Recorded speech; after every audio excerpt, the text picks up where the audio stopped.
when you say ethical sourcing, what's the difference between what you do and what normal chocolate Yeah, companies big do? chocolate in America. Well, the big thing is when I got into chocolate, I didn't know any of these things. We used to source our cocoa from Peru, cacao, which ethical sourcing is not really an issue there. But the problem is, majority of the world's cocoa comes from West Africa, and so as we got bigger, everyone's like, hey, you need to switch your supply chain to West Africa. I'm like, cool. And so then I started studying and reading up about it, and I noticed that 46% of labor in West Africa on cocoa farms is child labor. And I was like, that can't be accurate. And then I started digging deeper and deeper, and I was like, holy shit, it's just almost half of labor is child labor. And so I started talking to all the big chocolate companies, or not all of them, but as many as I could get a hold of.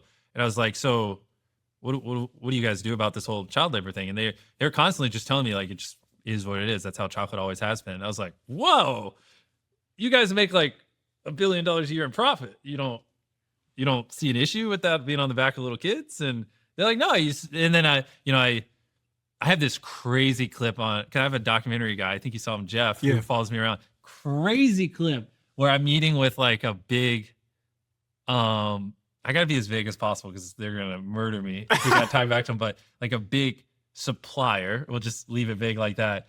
And I asked them, I was like, so do you have any way I can pay extra to not use child labor or anything like that, or any options? And they're just like, no.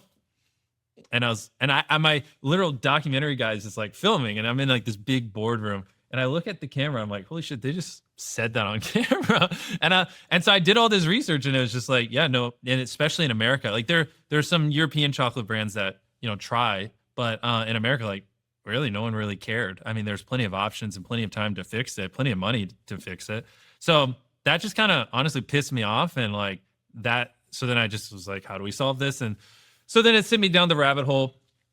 Everything points back to like, to the reason chocolate in America is so cheap is because they just don't, not the reason, but one of the reasons, they just pay the farmers so little. Like, farmers make less than $1 a day. So like, because of that, they're forced to use child labor because, I mean, they literally just don't even have money to pay someone who's not a child. How many kids do you think are in child labor in West Africa, just on cocoa farms?